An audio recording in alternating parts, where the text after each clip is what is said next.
Well, Christ, it's not starting again, and this time I'm pretty sure it's not the spark. I think it's I just hooked a different gas tank to it, which kind of knew this, but it had really bad gas in it, and so it started initially, and then when that bad gas hit the carburetor cylinder, it just died and it won't start again.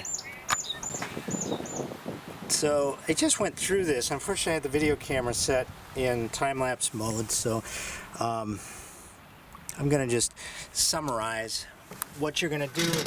Suspect that it's you've got a spark, but you don't have any gas. Again, quickly, I've had other videos on this. We're going to pull the spark plugs out.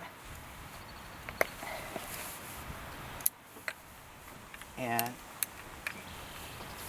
you want to check and verify that there is a spark. And the way you do that is you take a spark plug out and you're going to put it in here, and then you're going to ground this. You want to hold on to something.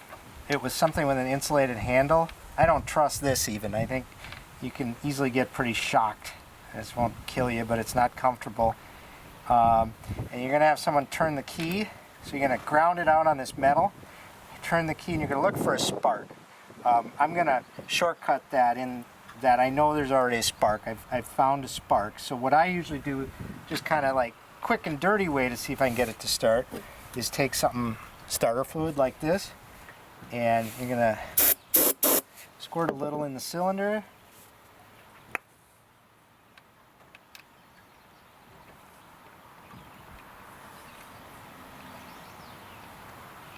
Put your spark plug back in.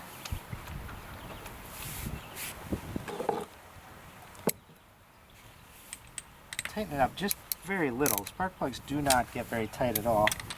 Do the same thing, because this is a 2-cylinder.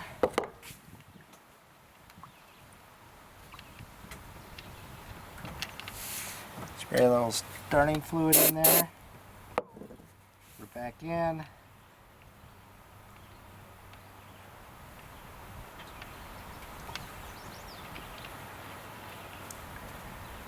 I'm gonna reattach the spark plug wires, and there's 2 coils. This is a coil and this is a coil. Top coil goes to the top cylinder. Bottom coil goes to the bottom cylinder. Now, I suspect that when I hit the key, it's going to turn over and run for just a second on the starter fluid. And then my experience is then it will die. Let's see. There you go. So that sort of catches us up to where I was at. I'll tell you what the next step is that I'm doing. I've never done this part before. So what I want to do is drain the bad gas out of the carburetor, which is right in here. And unfortunately you can't get at the drain plug because there's a plate, and I already took it out. It looks like this, that goes right here, and it blocks access to that. So I've taken off this, which I guess is sort of an air box, and I remove this plate, and now you can see I have easy access to the plug that's in the carburetor.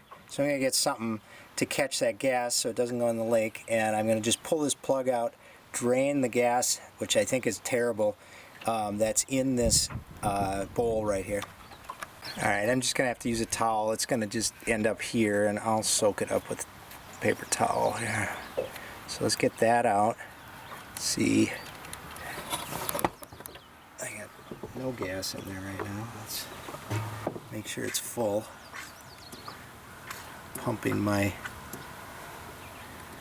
bulb, and nothing's going in there. Okay, let's try it again. I'm going to spray the starter fluid right in here and see if that helps. Alright, well, there goes nothing. Put a little in there.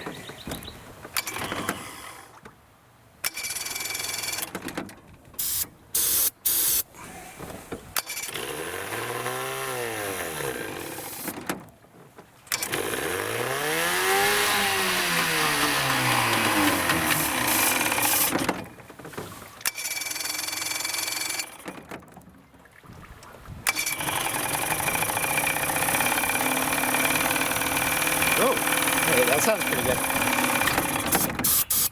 I just want to see if I can run some of that bad gas out of it.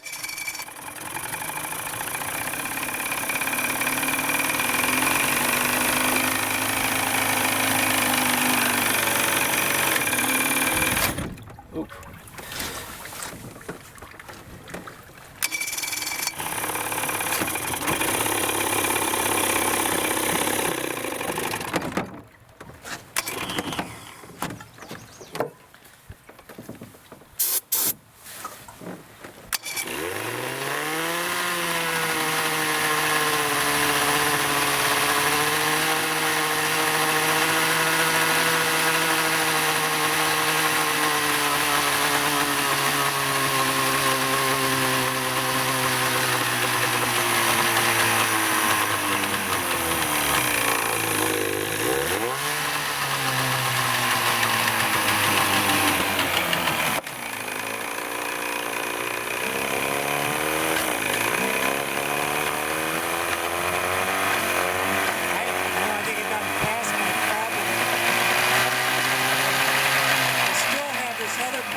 Sneezes and dies, and that's the next thing I gotta figure out. Let me show you when it's down low RPMs. Boom. Don't know what that is yet. I'll tell you what, I'm gonna stop this video here.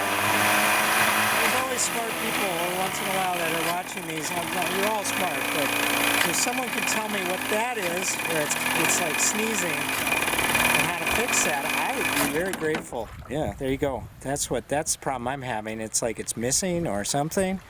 What's going on there? I don't know. Tell me and I'll put up another video on how to fix that. Alright, because it's kind of a half-assed video, I want to add a couple of special nuggets here at the end. First of all, when I went to dispose of my tank of what I thought was bad gas, it really didn't look that bad, and I think the problem was I had pulled this line out because someone else had stolen my gas tank out of here, and I think this line had been sitting someplace for 10 years, so it was just the fuel in the line that was awful, and you can purge that pretty easily if you just take off this fuel filter, screw right here, put this into a receptacle or whatever, and then pump your bulb until all that brownish gross fuel comes out and it's much more clear or blue looking. So that's the best way to get rid of the bad gas in the line, which is why the motor wouldn't start. And then the other thing was that the reason it wasn't idling, we played with this for a while, your slow speed adjustment, which I guess kind of seems obvious now.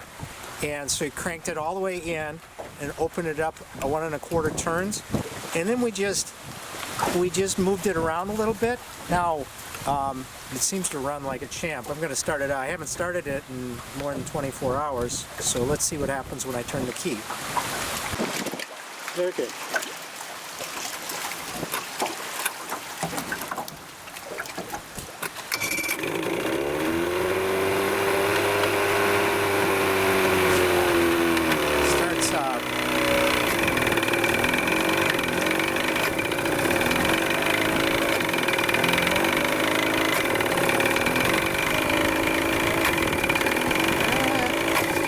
Perfect, obviously, but it's better. Once it warms up, it's even better.